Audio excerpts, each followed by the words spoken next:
That was the broad-based decision. I understand you're asking me a different question than that, but I just wanted to reiterate. Would he have made the same decision had he known that it would result Again, in... I can't speak to this particular report. I would point you to the intelligence community. Go ahead. Thanks, Jen. You know, Congress has passed countless short-term government funding measures. They have funded the government for 48 hours before. Wouldn't a short-term debt ceiling hike be preferable to default? The preference would be just getting this done today so we can move on to more business for the American people, and that option is still on the table. But the White House brought in all of these banking CEOs today to talk about how catastrophic it would be if the U.S. were to default. Why not send the markets that assurance, if you have the opportunity, that at least for the next 8 weeks, the debt ceiling is going to be secure? Well, if we're looking at the best options, why kick the can down the road a couple of more weeks? Why create an additional layer of uncertainty? Why not just get it done now? That's what we're continuing to press for, and that's our first choice. Go ahead. Thanks, Jen. A week ago, the National School Boards Association wrote to the president to say that their teachers feel like some parents protesting recently could be the equivalent to a form of domestic terrorism. And then the Attorney General put the FBI on the case. So does the administration agree that parents upset about their kids' curriculums could be considered domestic terrorists? Well, let me unravel this a little bit, because the National School Board Association is not a part of the U.S. government. I'd point you to them. What the Department of Justice said in a letter from the Attorney General is that, quote, threats against public servants are not only illegal, they run counter to our nation's core values. That is true. These were threats against public servants, threats against members of the school board. Regardless of the reasoning, threats and violence against public servants is illegal. That's what he was conveying from the Department of Justice. But the Department of Justice does now have the FBI on this. Something that the School Boards Association is asking for is for the administration to consider using the Patriot Act to investigate some of these school board protesters. So would the administration be okay with the FBI using the Patriot Act to surveil these parents if that is what they decide? I don't speak on behalf of the National School Board Association. I speak on behalf of this government. The Attorney General has put out a letter. They will take actions they take, and I would point to them for more information. And something that you said on Monday after some protesters were hounding Kirsten Sinema into a restroom, you said the president stands for the fundamental right of people to protest, to object, and to criticize. So does the president support the fundamental right of these parents to protest at school board meetings? Of course, but he doesn't stand for the fundamental right. I assume you don't either, for people to take violent action against members of public servants. And that's what the threats are about. And so no, he doesn't stand for that. No one should. John Kerry says that after France was cut out of the nuclear submarine deal and they were upset enough about being left in the dark that they pulled their ambassador, he went to the president and, quote, the president literally had not been aware of what had transpired. So what else are you guys not telling the president? Of course, he was aware of the French being upset. Let me finish. Let me finish. I know John Kerry quite well. He, of course, was aware, the president, of the French being displeased about the deal with the Australians. John Kerry also speaks regularly to the French as a part of his role as the climate envoy. He's someone who also served as Secretary of State. He's someone I alone traveled to France with him 25 times. He, of course, conveyed to the president what his read was of what they were specifically unhappy about and how to help address it. You said this president's first love is foreign policy. So why doesn't he know about these things in real time? Of course he knew about the French being displeased. Let me finish. Literally had not been aware. Peter, I would encourage you to ask John Kerry specifically about the context of his comments. The president and the former secretary are also good friends. He relies on his counsel, and as he does with many members of his national security team, but that certainly is not what he was intending to convey. Go ahead. Let me ask you quickly. Yesterday, the president said that he would be speaking with Mitch McConnell as it related to the debt limit. Has that conversation happened, and what did he tell him? They have not spoken. I think what the president has repeatedly conveyed is that he's certainly open to, as he has shown throughout the course of his presidency, having conversations with Democrats and Republicans when he feels it would be constructive. He said they will. He said they will be speaking. So you were saying he was saying they will at some point. At some point, if it's constructive in moving things forward. Okay. Does the president trust Mitch McConnell to be an honest broker in this process? I don't think this is about trust. This is about, he has known him a long time, but this is about whether you're going to be a leader and take steps that are not based on political calculations and more based on what's in the interest of the United States and the full faith and credit of the United States. The president discussed that there was a possibility of a filibuster, a carve-out, as it related to the debt ceiling. If that were the case, would the president be open to a filibuster carve-out for voting rights? Where does that line get drawn for the president? The president was just simply conveying that there are a range of options that leaders on the Hill are discussing. I think you all have reported that, or your colleagues on the Hill have. Nothing more than that. We'll be in touch with them, and we'll see what the next best options look like. But what is very clear is that there is an easy, risk-free option here that Republicans could allow Democrats to vote to raise the debt ceiling. We could be done with this today. Can I just follow very quick? Why wouldn't the president, given that relationship he has with Mitch McConnell, just call Mitch McConnell and have this conversation with him? Why do this through public What's events? the conversation about? I don't know. They have the relationship. He's the one who said he could bring the two sides together. So wouldn't there be some value in having that conversation? We know what the risk-free option is here. We know what the clear path forward is here, and I think the president has made no secret about his belief on that. Go ahead. Has the president had time to absorb the criticism of the Fed chairman? And then specifically, what does the White House believe should happen Fed policy about investments made by top officials there? Well, we obviously leave the independence of the Fed to an independent Fed, Federal Reserve, and I'm not going to speak to that from here. The president's confident in the chairman of the Federal Reserve, and beyond that, I don't have any personal announcements for you. Given that confidence, and also given what you just said, I mean, how close is he to making a decision on that? I don't have anything to preview for you at this point. Yesterday, the president said he would sign a reconciliation bill that included the Hyde Amendment. You told us earlier this week that he remains opposed to that. So is he backtracking on a campaign promise, something that's a lot of his supporters believe strongly in? Well, the president's position hasn't changed. The context of his comments were that there's still a negotiation happening. There's a range of views. His view remains what is reflected in his budget, which is that getting rid of, which he released in May, which shows that getting rid of the Hyde Amendment was a priority. That remains his position. This is a package that's still being negotiated, and he said that much last night as well. Go ahead. Just confirming what you told Peter, the president, when he signaled yesterday that it's possible that the Senate could change its rules, that we should not read that as him expressing support for that notion? The president was simply reporting out what you already have reported out, which is that there are a range of options being discussed on Capitol Hill. I want to ask you separately. The ambassador designate to India was seen reportedly at an event in Los Angeles last week, an art gallery event that featured the artwork of the president's son, Hunter. The ethicists who have pointed to this arrangement have expressed concern that the president's son selling art could potentially put the president in a situation where those who seek jobs either in this administration or favors from this administration and could put this White House in an awkward position. First of all, what is the White House's response to the fact that an ambassador nominee was at this event? And secondly, should we expect to see more people who seek jobs in this administration attending events like this in the future? Well, to be clear, we've spoken to the arrangement that is run by the gallerist and Hunter Biden's representatives that the White House provided suggestions for. I'd refer you to the gallerist for questions about the event and as well as the representatives of Mr. Garcetti in terms of his attendance. Just to follow up, this is exactly what ethicists said they were worried about. What is specifically? The fact that the president's That he son, reportedly attended an event? well, the president's son would be selling artwork and then meeting potentially with people who would seek to buy it. If you have attendees at that event who might be seeking either jobs in this administration or favors from this administration, isn't it an awkward situation to put the president in?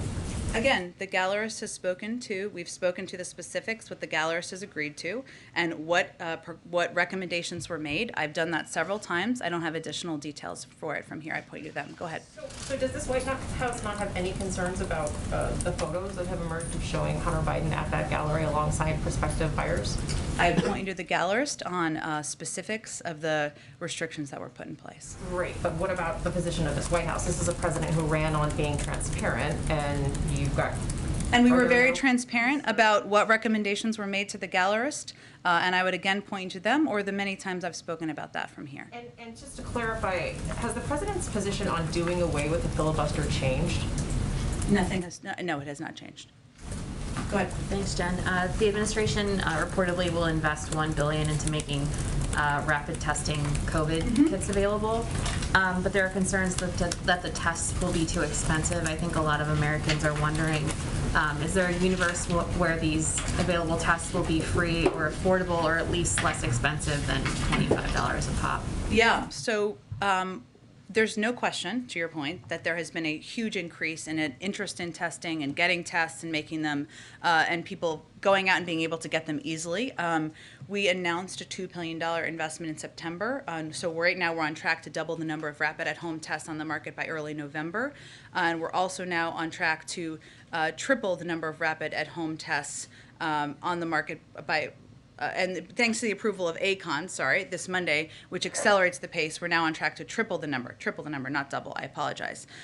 So right now, with these investments, we'll be at 200 million tests per month starting in December, with tens of millions more coming on the market in coming weeks. And we're also working to ensure that these tests, in addition to making them more available, so you could go to CVS or Walmart or wherever to get them, we've been working hard to make sure they are accessible and available in pharmacies, in community centers, in schools. So we're also working to do that simultaneously and separate from that. We recognize there's a need. We recognize we needed to do more. And we are pleased by the fact that we are now on track to not only triple by November, but also quadruple by December.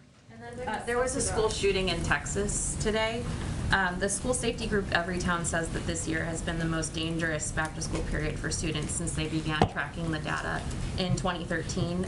That's some 30 instances of gunfire on school grounds since August 1st, and today's shooting means that number is out of date. Is the administration discussing ways that schools can keep children safe from school violence? Absolutely. I mean, I would say the president has been an advocate for doing more for gun safety measures through the course of his career. Not only did he fight to get the Brady bill passed, he fought for the assault weapons ban. It remains a cause of his public life in office.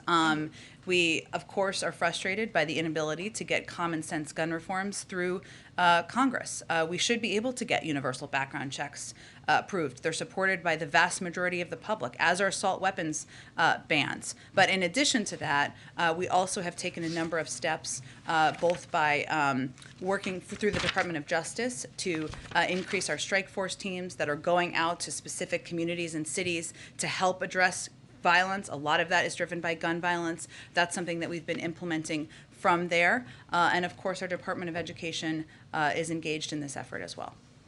Go ahead. Thanks, Jen. Yesterday's hearing by a Facebook whistleblower underscored several major issues with the company, including, as many senators pointed out, issues with Section 230. On the campaign trail, Biden said that Section 230 should, quote, immediately be revoked, and that it should be revoked because, quote, Facebook is not just an internet company, it is propagating falsehoods they know to be false. Does the White House stand by that assessment of Section 230 given the revelations? Well, the president has long said, as you referenced, that tech platforms must be held accountable for the harms that they cause. And he has been a strong supporter of fundamental reforms to achieve that goal. This includes Section 230 reforms. It also includes privacy and antitrust reforms, as well as more transparency that should also be on the table. And he looks forward to working with Congress on these bipartisan issues. He's also called, I would note, because there were a range of issues that were raised during the whistleblower's testimony yesterday, on the FTC to adopt rules to address unfair data collection and surveillance practices in his executive order on promoting competition in the American economy. So yes, more needs to be done. Reform should happen. We also need to do more on privacy and antitrust, and certainly watching testimony yesterday raised a lot of those issues again for people. Go ahead. ahead. Thanks, Jen. Does the president have any intention of speaking with Senators Manchin or Sinema at all this week? I can't predict for you day by day. We have been in touch with Senator Manchin and Sinema at a senior staff level, and certainly I wouldn't rule it out. I wanted to ask a follow-up question on an earlier question about the Hyde Amendment. The president has not been shy about his opposition in recent years to the Hyde Amendment. As you mentioned, he made that clear in his budget blueprint. He made that clear as a candidate when he was running for president. So can you explain why it is he's saying that he would sign this bill either way, with or without this language? He's reflecting that it's a negotiation. It's ongoing.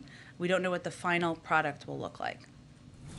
Go ahead. Can I ask a little bit about energy prices? There, gas prices in the U.S. are fairly high. We're seeing exceptionally high prices of certain energy products in Europe right now. Is the U.S. domestically considering a release from the SPR to bring down oil prices at this time?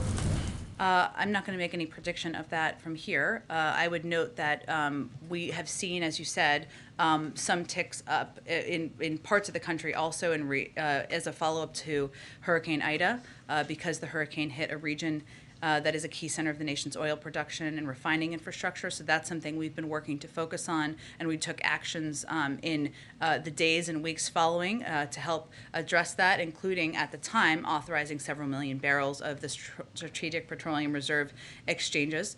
We've also taken steps, including engaging with members of OPEC. We've also taken steps to reach out to the FTC to ensure they are using every available tool to monitor the U.S. gasoline market and address any illegal conduct, but I'm not going to make any other predictions at this point in time. We're continuously monitoring. We'll look to take additional steps as needed. Are you or would you consider restricting LNG exports to, I guess, head off the type of shortages and price spikes that we're seeing in Europe and parts of Europe? I'm just not going to make any additional policy predictions at this point in time. I broadly say, overall, these are fundamentally price crunches on, non-renewable sources of fuel. We're heading into COP's summit here. Yeah. Do you worry that this could impact the pledges that countries are willing to make? Will other governments get weak-kneed about going green at a time when they're facing brewing sort of political crises at home over really skyrocketing prices of non-renewable fuel sources? We certainly hope not. I mean, I think what COP26 is about is to continue the conversation on the international stage at the leader level. That has been going on below the leader level continuously, basically, about our need to work together to address the climate crisis. One of the greatest national security crises the president sees. A number of other world leaders agree on that front. Certainly, we all want to keep gasoline prices low, but the threat of the crisis, the climate crisis, certainly can't wait any longer. Thank you. Go ahead. Yes, Go ahead. Yeah, thanks very much. On the, you sound pretty lukewarm about the McConnell idea. If the Democratic caucus were to get behind it, is it a given that the president will get on board? Or? We'll see where things are. This is an ever-moving news cycle. Because as we speak, there seems to be some positive vibes there regarding this, whereas you're giving, the opposite. I would say, actually, in my read of it, there's a diversity of views in the Democratic caucus, as is to be expected. And they're meeting now. We'll be in close touch with them, so I just don't want to get ahead of that process. Thank you. Go ahead. I know we're still a few weeks away from the G20, but I wanted to see if the president would be open to meeting with Putin again at the G20. And does he feel like his last meeting with Putin was effective? Does the president feel like he's seen any change in Russia or Putin's behavior since then? Well, I don't have any predictions for you on the bilateral meetings. That's something that we're still working through at this point in time. Every day. And in terms of how constructive his meeting was with President Putin, as he said at the time, we didn't expect it to be a light switch where all of a sudden everything would be hunky-dory in the relationship. It's not. We have remaining concerns, but it was an opportunity to express them at a high level, see what work could be done over the course of the long term to address it. So I don't know that we're going to do a month-by-month assessment. It's something that we have continued conversations with members of the national security team about many of the issues were raised. those are ongoing. We're continuing to strive to make progress. Do you have any update on Afghanistan and how many Americans are still there? And does the president feel the Taliban's cooperating still with efforts to get those remaining Americans out? We remain, through appropriate channels, of course, in touch with Taliban officials.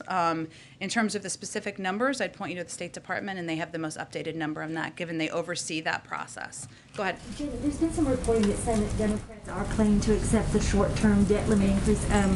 So given that we now have some reporting on that, can you just give us some guidance on what the White House thinks about that idea? Not yet. I have to dig further into that reporting, not to question it, and talk to the team here about where things stand. And as far as when I came out here, they were still meeting. But we'll venture to get back to you as soon as we have something more concrete to convey. Thanks, Jen. When the president was talking today about Republicans and the debt ceiling, he said, if they don't want to do the job, just get out of the way. We'll take the heat. We'll do it. When he says we'll take the heat, what did he mean by that? What political risk is he acknowledging there for Democrats? Well, I think one of the reasons we're at this point is because Republicans in Congress would rather bet on a misleading and inaccurate campaign season talking point.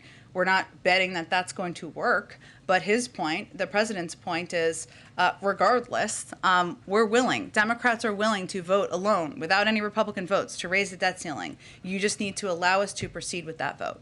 And on the testing question that had come up about the rapid test, this $1 billion investment will quadruple the test by December, in addition to everything else from the past couple of weeks. But why has it taken so long to get this rapid testing to this point where it will be by December, when Europe is flooded with rapid tests?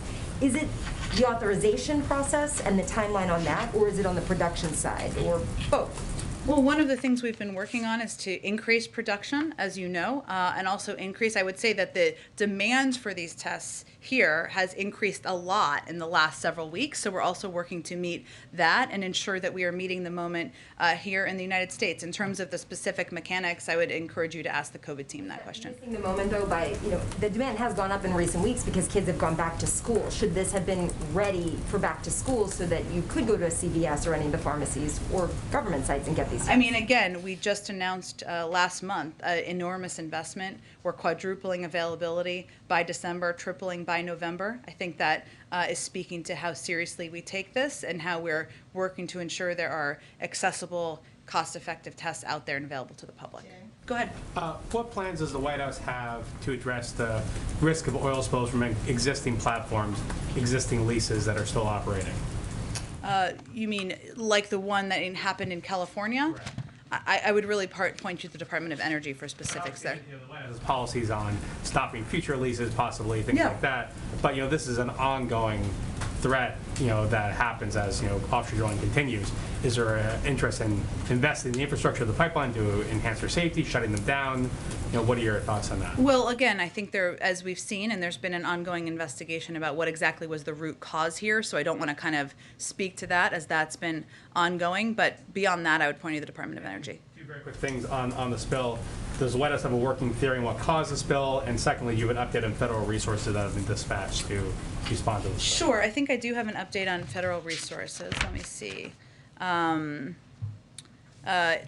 the leak, just so I don't forget to answer this part, it's still under investigation. As you may know, the oil has stopped leaking. The pipeline has been removed from service. In terms of our government efforts, 4,788 gallons of oil have been recovered and 11,360 feet of containment boom have been deployed.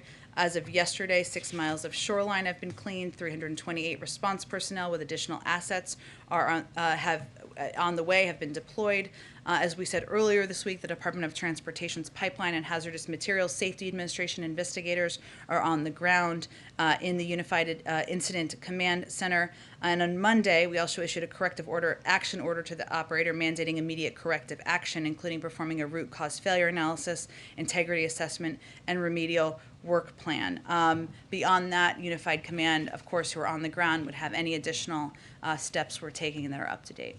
Go ahead, April. Jen, we see there are crisis moments. Everything is in crisis mode here. But there are other issues that are percolating as well that some feel are at crisis levels. Black agenda issues. The Vice President just had the heads of Divine Nine in a meeting. Frank, good, direct discussion, we were told, about issues, particularly voting rights. What is the president expecting when it comes to dealing with the Black agenda, particularly with those that have the small window like voting rights and also the George Floyd Justice and Policing Act? What is he expected to do? What is he planning on committing to make sure these things happen? He wants to get both done. He wants to sign them into law. As you know, and you've told me in the past, the Black agenda is bigger than voting rights and bigger than the George Floyd Police and Justice Act. Both are hugely important. The president has committed to getting them both done. He wants to sign them into law. We need Congress to move forward on both to get that done. The Black agenda is huge, it's vast, but in this moment, there's a small window of time before elections happen. And the concern is that this president is not doing enough. He has not armed the vice president or helped her to be able to fight the fight for these things. I would say the vice president is more than capable of fighting the fight in the lead on this particular issue and any issue. So how is he the vice president of the United States? Pretty powerful. Right, but if the president, the argument is if the president is not supporting her with the tools that she needs. Which tools is he not providing to her? Filibuster for voting rights, and that's in her portfolio. You have one of her friends and a Democrat, a strategist, Bakari Sellers, who says her portfolio is trash because he's not supporting her in the way that she needs to be supported for this to pass. So what do you say? Can he, will he, shall he push for the filibuster for voting rights even as he's doing it, thinking about it for the debt ceiling? Well, that's not exactly what I conveyed earlier, but I will say that the president has conveyed many times that getting voting rights done, signing it into law, is top of his agenda. The vice president, one of the most powerful people in the world, is leading this effort. She is his partner. She's the first in the room, the last in the room, and he's going to continue to work by her side to get it done. But beyond that, and the legislative process and how that will work, I don't have any update on that front. Go ahead. Sticking on voting rights, with S4 being introduced in the Senate, the president has over and over talked about the pathways that voting rights legislation could take. Same thing that he, apparently yesterday you said he was alluding to when he said real possibility, right? Talking about what could possibly happen on the Hill. He's never talked about voting rights with any kind of real possibility of a filibuster carve-out. And there's a real frustration. Some people got arrested just yesterday among activists on the voting rights issue. So other than we're frustrated, we stand with you, what do you have to say to activists who are saying this White House, the president, isn't doing enough on voting rights specifically? I think that was just the question I just answered, no? We're trying to get an answer from you. I mean, it's not a legitimate question. I'm not saying it's not. I'm not saying it's not. I would say that the president is also frustrated that voting rights has not been done. He's also frustrated that Republicans are so afraid of making reforms that would make it easier for people to vote that they have blocked this effort. And he is frustrated that despite everything that's happened around the country, there isn't more of a movement to get this done. I don't mean by activists. Certainly there's a movement there in Congress. What he was speaking to yesterday was the fact that there is live conversations right now about a range of options on the debt limit. He was not speaking to anything beyond that, and that's what is happening on Capitol Hill in this particular moment. That's it. And so I would convey to activists that he is absolutely committed. He wants to get this done. He wants to sign it into law. The vice president just had meetings today on it. She is in the lead on this effort as one of the most powerful people in this country, maybe even in the world, leading this effort. I mean, he's the president. So when I talk to activists, they say, you're the president. If you're frustrated, do something, right? So I guess that is what we're constantly Congress is a separate body. It's a separate body. You need 50 votes to change the filibuster. You also need the majority of votes to pass legislation into law. He has made clear that he wants voting rights to be passed into law. He will continue to advocate publicly, privately, and continue to be a partner to the vice president. He absolutely feels this is essential, and we need to get it done. Go ahead, Patsy. Thank you, Jen. I want to follow up on Taiwan. Administration officials, including yourself, I believe, on Monday, and Secretary Blinken today, essentially have issued warnings to China, urging China to stop its military activities in Taiwan. However, China has ignored that. In fact, it has dialed up sending even more military jets. So what does that say about the credibility of U.S. deterrence on this issue? I think the Secretary of State spoke to this earlier. I don't think I have anything more to add to what he said. Go ahead. How concerned are you that these recent activities might actually escalate and then draw the U.S. into some sort of great power war with China? And so what are you doing to maintain tensions beyond kind of ad hoc meetings like the Zurich meeting that Jake Sullivan I wouldn't call a meeting with our national security advisor and his counterpart an ad hoc meeting. Obviously, we raise our concerns through a range of channels. The State Department also put out a public statement, a proactive statement on this, which is not something they do frequently, and the Secretary of State spoke to it today. have regular, meetings to make sure that things like this don't escalate into something bigger? Of course we do, as you well know. Go ahead. I have another debt ceiling question, Sure. but zooming much farther out. Earlier today, Jamie Dimon suggested getting rid of the debt ceiling altogether so that this scenario would not happen again. Secretary Yellen seemed to lend her support to that idea of getting rid of the debt ceiling altogether in the past. Has she spoken with the president about that idea, and does he have a position on sort of the larger question of whether or not it should or should not be abolished? Right now, our focus is on raising the debt ceiling in the limited amount of time we have left to do that, and do it without impacting the retirement savings accounts, the Social Security, and the economic security of millions of Americans. There's plenty of time to have a conversation after that. A quick follow-up, you were asked about the Uyghur anti-slave labor bill. You asked me about it last week too, or the week before. I don't remember. You've noted several times that the president has put out statements. There are sanctions as well. Does this administration, does the president feel that there's anyone in his administration that is opposed to this kind of bipartisan legislation? I think it's all about taking a look at the legislation and figuring out if it's something we'd support moving forward, every component of it, and I'll check and see if we have a statement of administration policy on it. You don't know of anyone in the administration who currently opposes this? Again, we're not talking about whether or not we think the treatment of the Uyghurs is outrageous. It is. We've all said that. We're talking about a piece of legislation that has several components, and so I just want to make sure I go through the proper process with that. Go ahead. I was just wanting to talk to you about food shortages real quick. I'm not sure if you were looking here, but I just wanted to say that on food shortages, we're seeing in schools the supply chain is kinked and affecting school lunches to the degree that kids are having bread, but meat with no bread to make sandwiches, for example. And grocery stores ahead of the holidays are limiting the amount of food that you can actually purchase.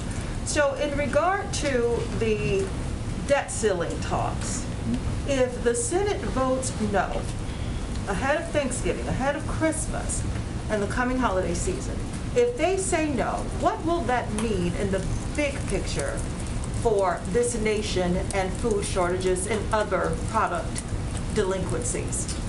Well, look, I would say I just want to to make sure we're sending a clear message here about what the impacts of different things are. I know that's why you asked the question. You'd have to get me more information about how broadly the school issue you're referencing is. I have not heard that from the Department of Education. It doesn't mean that it is not the case in certain schools, but if you have more information on that, come share that with me. I would say that we know that unless Congress acts to raise the debt limit, what we're talking about here is people's retirement savings, their Social Security benefits, their economic security being at risk. That could mean all sorts of things, to your point, about people's economic security, especially people who are at or below the poverty line or above the poverty line, and we're seeing the impact on markets across the country. We don't want that to be the case, of course. That's why we're working to prevent this from happening. I would say in terms of the cost of meat and the cost of goods, we think there's a range of issues here. You referenced the supply chain. Another issue is the fact that there's not enough competition among big meat producers. It's something Secretary Vilsack spoke to when he was here just a few weeks ago, and something our Department of Agriculture and the Department of Justice also are working to take steps to address. Go ahead. Real quick, one more on the shots. We do have an approval for Flowflex, I believe is the name of the rapid results test. And we were expecting today to hear more information about that, but I've written about this, and the New York Times is saying that one of the problems even in going to places like CVS to get a test is in some places you can't even buy a rapid results test. And being that school is in session and that we are going to be having more events, for example. So Mona, that's exactly why we just announced a $2 billion investment that's going to quadruple the number of tests that are available at schools, community centers, and also to purchase at home. I'm talking about it's starting to happen now. Go ahead. Just to follow up on John Kerry's comments. Yeah. You mentioned that he was, of course, aware of the displeasure after the deal was announced. Was he not aware of something before the deal was announced? Was he not aware that the French weren't read in? Was he not aware of the French deal on conventional submarines? Look, I think right now what our focus is on is moving forward. As you know, and as President Macron spoke to, they're going to be meeting next month. We're working to finalize the details of that. As you saw, our national security advisor and members of our national security team have met with their counterparts or high-level officials in recent weeks. So at this point, what our focus is on is how we work with the French moving forward. Thanks, everyone. Thanks, Jen.